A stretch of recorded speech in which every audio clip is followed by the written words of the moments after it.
Камин имеет размеры в основании 1020 на 510 мм. Высота основной его части составляет 1120 мм. Для увеличения теплоотдачи камин снабжен двумя калориферными каналами, расположенными на боковых его стенках. Холодный воздух из помещения попадает в эти каналы во втором и третьем рядах. Соответственно, с другой стороны тоже. Нагревается, проходя через вертикальные каналы, и попадает нагретым в помещение через отверстия, находящиеся в 13 и 14 рядах. Задняя стенка топливника камина выполнена с выступами на 11 и 12 рядах, необходимыми для формирования дымового зуба. Кроме этого, в заднюю стенку вмонтированы 4 металлических штыря, на которые крепится наклонный экран, выполненный из нержавеющей стали. При желании можно выполнить заднюю стенку наклонной из кирпича, однако при этом придется обрабатывать кирпич в рядах, образующий эту стенку. На задней стенке камина установлена прочистная дверца, позволяющая очистить каминный зуб от золы и сажи. Ну и переходим непосредственно к порядовке камина. Первый ряд, как вы видите, никаких особенностей не имеет. Размер его 4 кирпича на 2 кирпича. Во втором ряду начинается формирование небольшой такой зольной камеры и двух калориферных каналов на правой стенке и на левой стенке.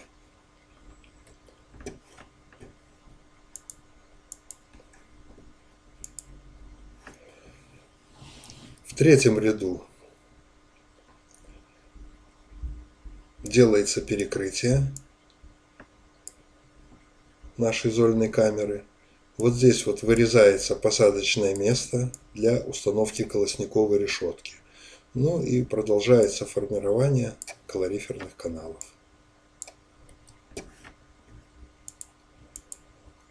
Ну, как мы видим, вот она, колосниковая решетка, установлена. Необходимо помнить, что зазор между кирпичом и металлом должен составлять не менее 5 мм.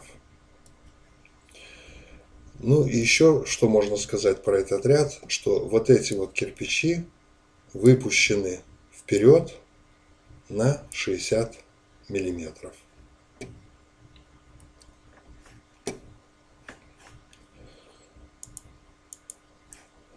В четвертом ряду начинается формирование непосредственно самой топливной камеры. Вот она. Ну и вот вертикальные каналы, через которые будет проходить и нагреваться воздух.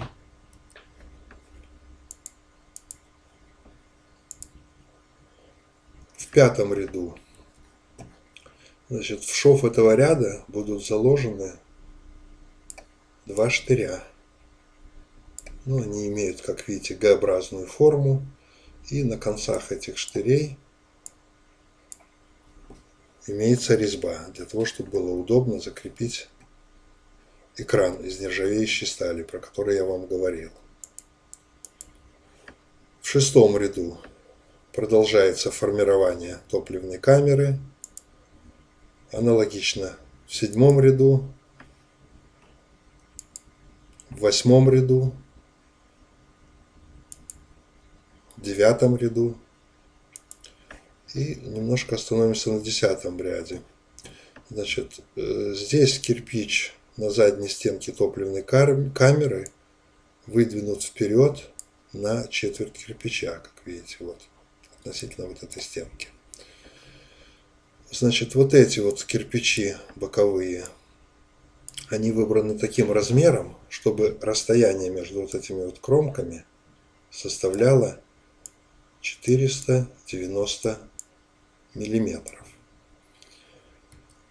Дальше эти кирпичи обрабатываются следующим образом. Ну, имеется в виду вот этот кирпич и вот эта маленькая вставочка. Значит, обрабатывается снизу наискосок и сверху наискосок. Причем вот этот вот выступающая часть отстоит от нижней части кирпича на 25 миллиметров. И нижний скос должен быть вровень с вот этой вот стеночкой. Ну и, соответственно, с другой стороны. Верхний скос должен идти под углом 28 градусов к вертикали. Вот. Это уже, так сказать, начало того, где будет устанавливаться арочка нашего камина. Ну и с этим рядом все. В 11 ряду, значит, еще на четверть кирпича опускается кладка сюда вот вперед. Здесь также устанавливаются штыри, второго штыря не видно, здесь вот он с резьбой. Значит, в предыдущем ряду, если вы обратили внимание, вот эти вот кирпичи, где-то порядка 40 миллиметров выступали из кладки сюда вот наверх. А следующие уже вернулись опять на тот размер, как была кладка. И эти кирпичи подрезаются также само по 28 градусов, чтобы вот здесь как бы продолжалась одна единая линия. Вот именно на этих двух рядах будет установлена наша арка. Ну и обратите внимание, что два вот этих кирпича установлены на ребро в этом ряду.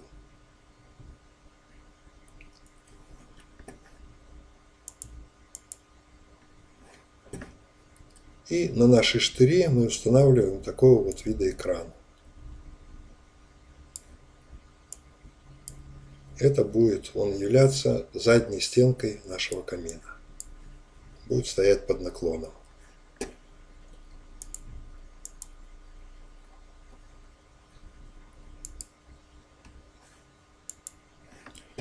Ну и в этом же ряду начинаем формировать нашу арку. Вот она сформирована, состоит она из 9 кирпичей. Все кирпичи срезаны на конус, причем центральный кирпич имеет, кроме всего прочего, нестандартный размер. По ширине я имею в виду, вот так вот. Значит, все эти размеры можно будет найти в проекте на упомянутом сайте.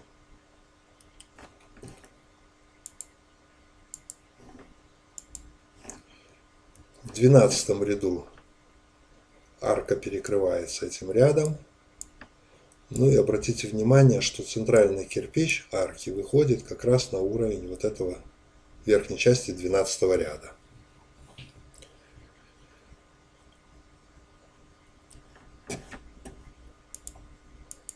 Тринадцатый ряд. Здесь, значит, закончено формирование каминного зуба, вот его верх. Устанавливается дверца для прочистки каминного зуба. Ну, в принципе, если внимательно посмотреть, если у вас камин будет стоять близко к стене, этой дверцей будет пользоваться неудобно, я бы ее, наверное, и не ставил бы даже. Потому что эту часть можно попытаться прочистить даже через топливник, то есть достать отсюда. Смысл этой дверцы, наверное, и потеряется. Ну, раз она стояла в проекте, я ее здесь показал, можете поставить и вы, если она не будет мешать стенке, будет нормально открываться.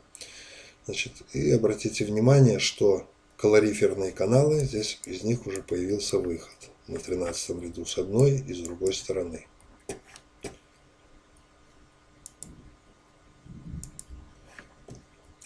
В 14 ряду, значит, продолжаем кладку. Ничего тут такого особенного нету.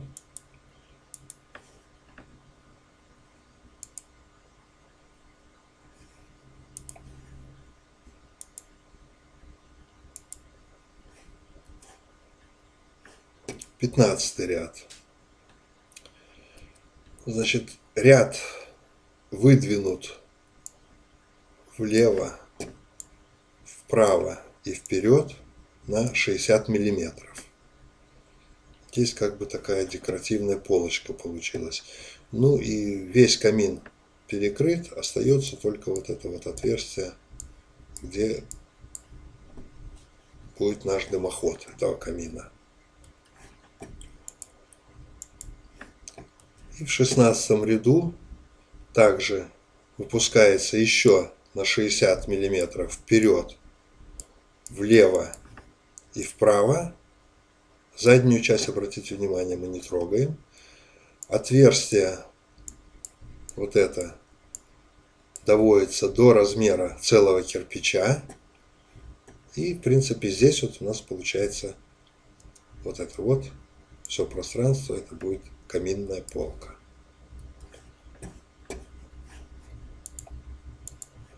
И в 17 ряду начинается уже строительство насадной трубы для данного камина.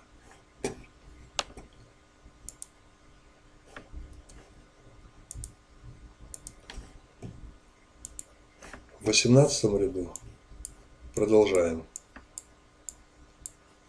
строить нашу трубу. Обратите внимание, что дымовой задвижки здесь нигде не отображено. Но так как труба будет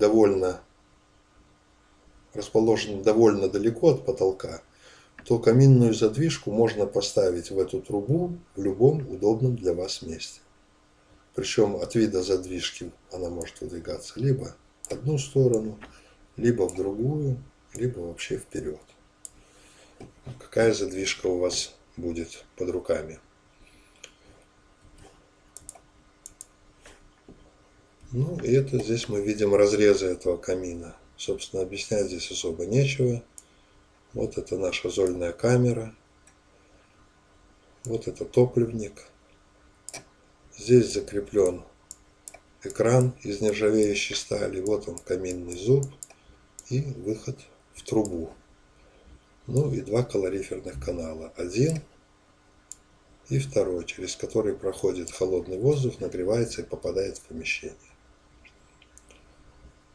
Ну вот, собственно, и все.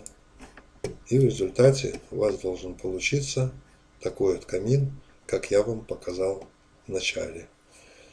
Спасибо на этом за внимание и до новых встреч.